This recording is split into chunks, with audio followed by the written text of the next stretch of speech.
Em meio a muitos encontros diplomáticos, a Ucrânia se vê atingida pela Rússia na usina nuclear de Chernobyl.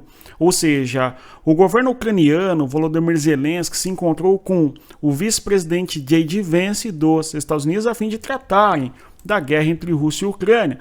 Além disso, nós tivemos também o Zelensky se encontrando com outras personalidades, como é o caso do Antônio Costa, presidente da União Europeia, Ursula von der Leyen, também presidente da União Europeia, encontro com a primeira-ministra do território da Dinamarca, bem como também encontro com o governante da Lituânia, ou seja, a agenda diplomática e política do Zelensky foi bastante cheia, marcada por reuniões muito amigáveis, mas também por reunião muito tensa. Isto porque o cenário da reunião entre os Estados Unidos e a Ucrânia não é lá dos mais auspiciosos, conforme nós podemos observar na fotografia. Nós temos de um lado a comissão da Ucrânia, do outro lado J.D. Vance e Keith Kellogg, que é o enviado especial do governo Trump para o território da Ucrânia, numa reunião marcada por imensas controvérsias, evidenciando da maneira mais clara que a perspectiva dos Estados Unidos não é apoiar a Ucrânia pura e simplesmente, mas sim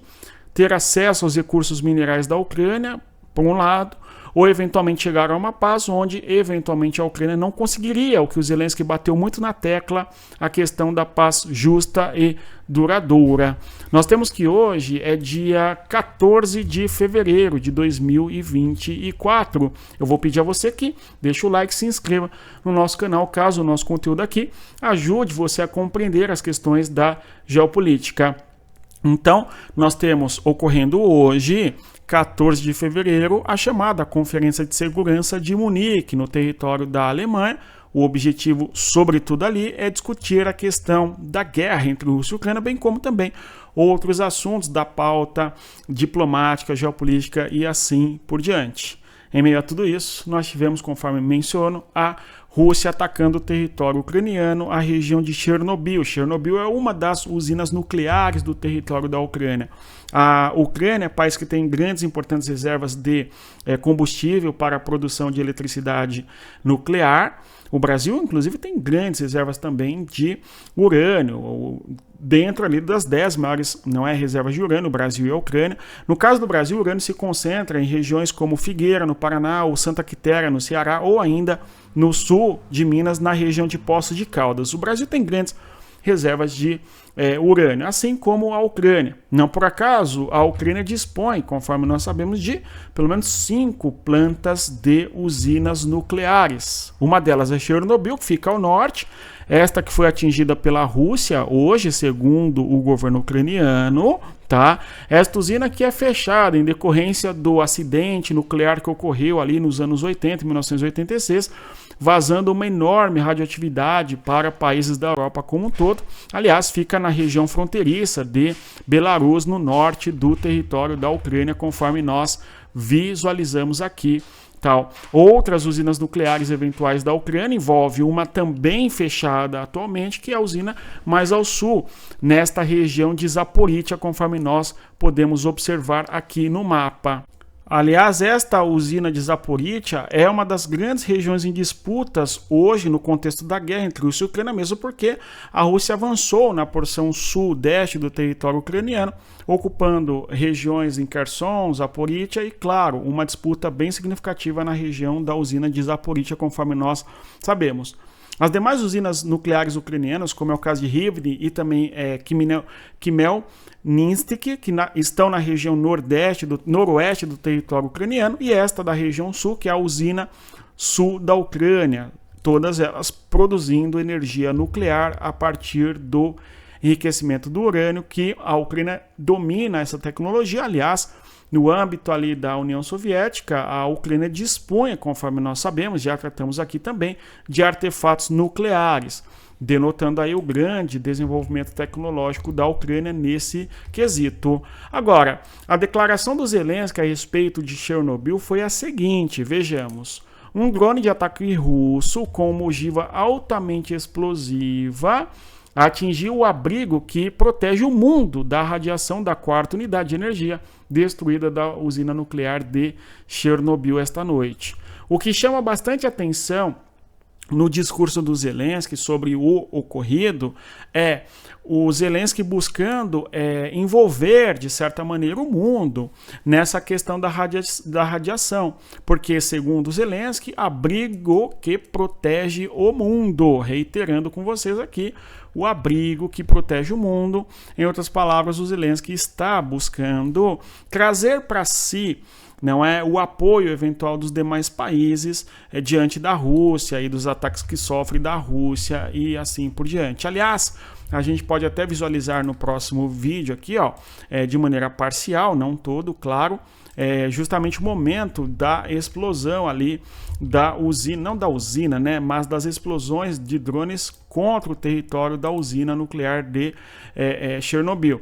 Nós temos a filmagem sendo feita de madrugada, 2 horas da manhã, tá, no horário local, no território de Chernobyl. O Brasil, nesse momento, ainda era...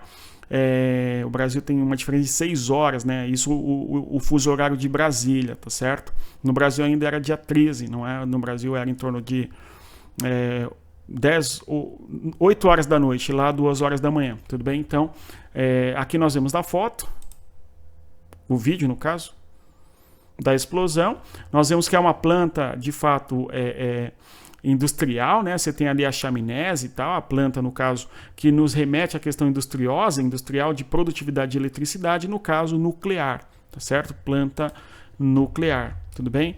E o vídeo aí mostrando o quanto ela foi atingida. Agora, além desse tema, nós temos muitos, não é, encontros diplomáticos do Zelensky com diversas autoridades que buscaram reiterar o eventual apoio que a Ucrânia recebe destes países. O que chama atenção é um encontro que houve de uma comissão bipartidária, uma comissão bipartidária dos Estados Unidos de senadores, tanto do Partido Democrata quanto do Partido Republicano, se encontrando com o Zelensky, a fim, claro, de solidarizar-se com o Zelensky e demonstrar apoio eventualmente aí para a Ucrânia, conforme nós vemos neste encontro aqui.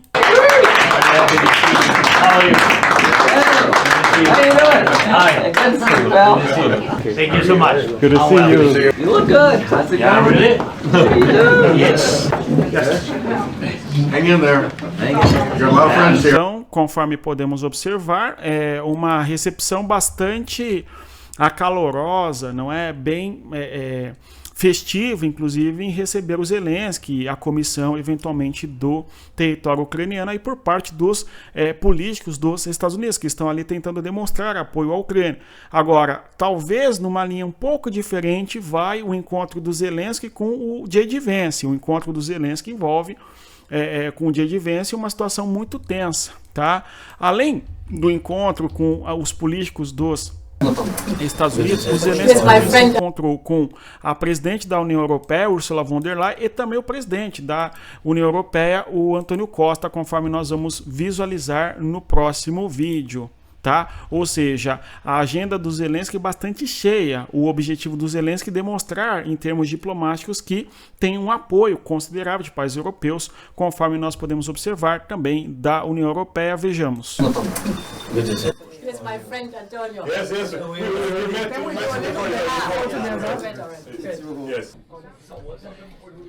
Então, nós temos encontros bastante, não é, encontros bastante amistosos entre o governo da Ucrânia e também a União Europeia. A mesma coisa nós vamos observar no encontro que houve entre o Zelensky e o governante da Lituânia e também a governante da Dinamarca, tá? Que ocorreram em um momento em que a Europa se questiona o quanto ela poderá eventualmente apoiar a Ucrânia, nesse momento em que o Trump, na concepção de muitos, estaria abandonando a Ucrânia, traindo a Ucrânia, à medida que ele conversou com o Putin primeiro e só depois com o Zelensky, e na pauta do governo Trump não está bem claro ali o que o Zelensky quer, que é uma paz justa e duradoura, e em todos os discursos que o Zelensky fez no encontro com esses representantes políticos, ele deixou claro ali a sua posição de paz justa e duradoura. Então, vejamos aí o encontro entre Zelensky e o governante da Lituânia. Good to see you. How are you?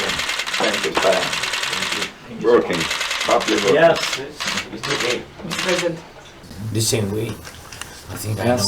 A gente vê uma perspectiva muito amistosa nesses encontros, diferentemente, reitero, do que foi o encontro entre o Zelensky e o J.D. Vance, que foi muito mais burocrático e tenso em decorrência da responsabilidade que tem o vice-presidente dos Estados Unidos, que não é o responsável exatamente pela questão da guerra, mas sim o Trump, o presidente dos Estados Unidos, mas que vai encontrar certamente muitas oposições, independente do resultado ali e da posição que os Estados Unidos tiverem em relação à Ucrânia. Para finalizarmos essa sequência de vídeos, observemos aí o encontro entre a governante da Dinamarca e o Zelensky.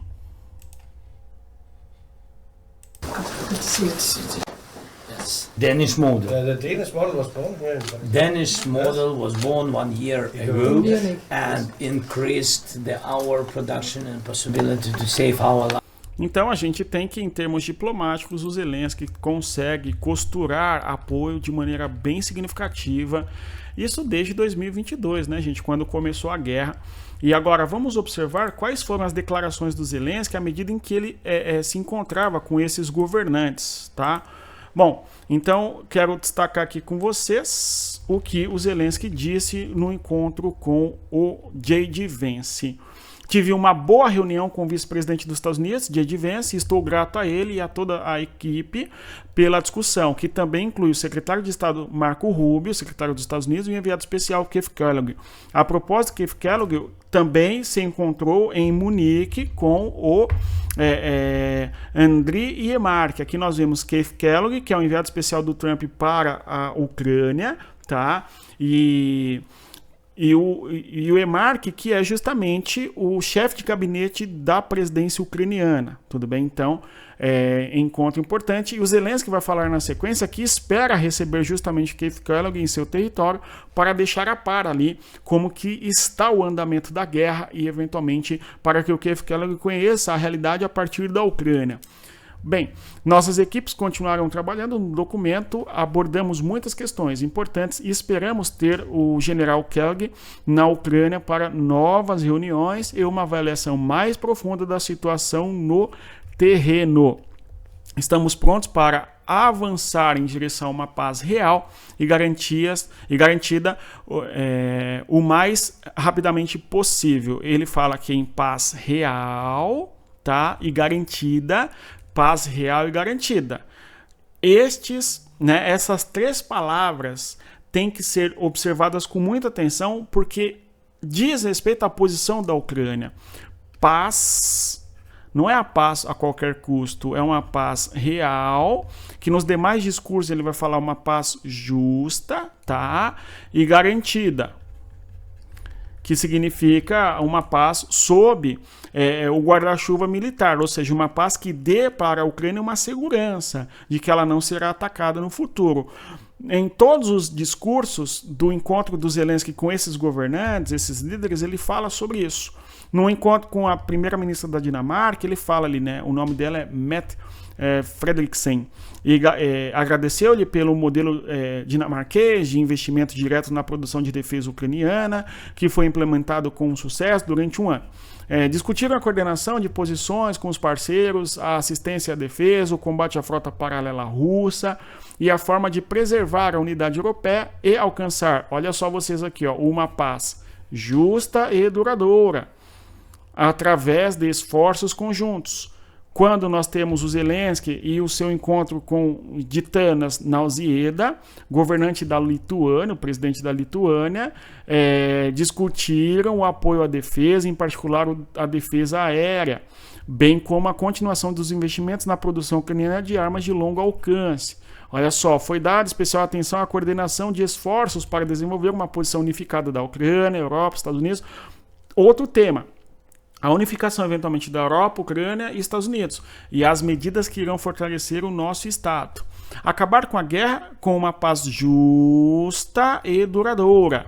Então tá bem claro aí que o Zelensky, pelo menos no discurso, não abrirá mão da questão da paz justa, ou seja, não ceder parte do território e duradoura. Tá? Agora, o detalhe é que a Lituânia é um país fronteiriço com a Rússia, na região báltica, que já teve uma enorme relação com a Rússia, fez parte da União Soviética, mas tem se distanciado cada vez mais, né? Aliás, no contexto aí da guerra entre Rússia e Ucrânia, a gente visualiza até uma tentativa de rompimento cultural desses países bálticos em relação aos russos. As populações eventualmente que falam russo ali, tendo que adotar o idioma local e não o russo, por exemplo, mas não só isso. Uma tentativa de distanciamento da Rússia, de modo cultural, por parte desse país, ao ponto até da própria literatura russa ser rechaçada nesses países. Aliás, a Rússia tem uma literatura incrível, né, que é justamente os grandes autores do século XIX se encontram na Rússia. Nós podemos olhar para o Dostoiévski, o Tchekhov, o Tolstói. Aliás, o livro Guerra e Paz retrata justamente a Guerra da Crimeia do século XIX. É um clássico indispensável para todo mundo que quer entender sobre a literatura universal e, obviamente, um dos temas mais importantes da literatura russa ali nos livros do Dostoiévski, a questão da condição da vida humana, a questão da moralidade. O livro Crime e Castigo é um clássico indispensável que todos deveriam ler, né? O indivíduo comete um crime e ao longo de sua existência após o crime ele se martiriza, não é? Ao longo do livro inteiro, como se o olhar onipresente de Deus estivesse dentro da consciência dele o condenando em decorrência do crime que ele cometeu. É sensacional, é um dos mais fascinantes livros e um clássico indispensável da literatura. Agora, em decorrência da guerra, os países do território ali da Estônia, Letônia e Lituânia, que tem uma influência da Rússia nos seus países, buscam cada vez mais distanciar da Rússia, inclusive, repito, até da literatura. Será que é correto? Em decorrência da guerra, nós eventualmente não mais lermos os livros de autores russos que viveram no século XIX? Faz séculos, né? Séculos, tudo bem, mais que um século, não chega a 2 ainda, certo? Mas são literaturas que não tem nada a ver com o atual governo russo, nem com a guerra com a Ucrânia, nem com a OTAN, nada disso, tá bem? Aliás, superiores a tudo isso, convenhamos. Outro discurso aí do Zelensky, o encontro do Zelensky com a Ursula von der Leyen, que é presidente da União Europeia também, e o Antônio Costa, olha só. Discutiram ali coordenação de esforços conjuntos, o 16º pacote da União Europeia, prometido aí, de sanções contra a Rússia, o andamento de negociações sobre a adesão da Ucrânia à União Europeia, os temas de nossa reunião com o presidente do Conselho Europeu, Antônio Costa, tá? E também o presidente da Comissão Europeia, Ursula von der Leyen. Isto é, a União Europeia tem instituições. Só para dar um exemplo, o Banco Mundial é uma instituição da União Europeia que é responsável pela impressão de moeda, política monetária, política de juros, uma série de questões, não é? Ou, no caso, o Conselho Europeu, que é hoje presidido pelo Antônio Costa, tem as suas atribuições. A Comissão Europeia tem outras atribuições, presidida pela Ursula von der Leyen. Ou seja, são 6 instituições no todo do bloco econômico da União Europeia que têm funções além da economia, tá certo? Tem funções de discutir o orçamento da União Europeia ou eventualmente a expansão da União Europeia e assim por diante, ok? As leis da União Europeia, etc. Cada organismo da União Europeia é responsável por alguma atividade específica no conjunto do bloco econômico. Tudo bem? E no caso Zelensky se encontrou com 2 presidentes da União Europeia hoje. É o caso aí de Antônio Costa e Ursula von der Leyen, que reiteraram seu apoio eventualmente à Ucrânia e eventualmente a possível adesão da Ucrânia à União Europeia, que ocorrerá no futuro, provavelmente. Agora, novamente aqui o Zelensky vai falar sobre os esforços para alcançar em conjuntos, não é? Esforços conjuntos para alcançar uma paz justa e duradoura. Tudo bem? Então, novamente, esse tema se fazendo presente no âmbito da União Europeia, da Ucrânia, enfim. Agora, esses encontros todos do Zelensky ocorrem por causa, certamente, da Conferência de Munique e toda essa discussão da possibilidade de cessar fogo entre Rússia e Ucrânia, mas também porque os países da Europa estão, de certa maneira, buscando desenvolver uma alternativa de apoio à Ucrânia caso os Estados Unidos de Donald Trump não dê apoio, tá? E agora, por conta desse cenário, eu gostaria de questionar com vocês, será que os países da União Europeia irão dar o apoio que a Ucrânia precisa e eles teriam condições de suprir o apoio que os Estados Unidos davam. Quando nós olhamos para os dados de todo o apoio que a Ucrânia recebeu, detalhe da data, né, gente? Ó, entre o dia 24 de janeiro de 2022 e o dia 31 de agosto de 2024. Então, esses dados mudaram um pouco, tá? Porém, notem vocês que do total de apoio que a Ucrânia recebeu, 100 bilhões vieram da União Europeia. E 84 bilhões vieram dos Estados Unidos. De modo que quase a metade de todo o apoio que a Ucrânia recebeu veio dos Estados Unidos.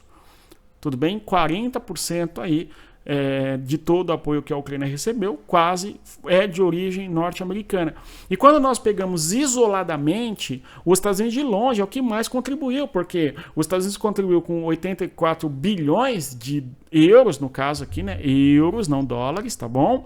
Enquanto que a Alemanha, que é o segundo colocado, né? Isso em termos de país isolado, né, gente? Contribuiu com 10 bilhões, certo?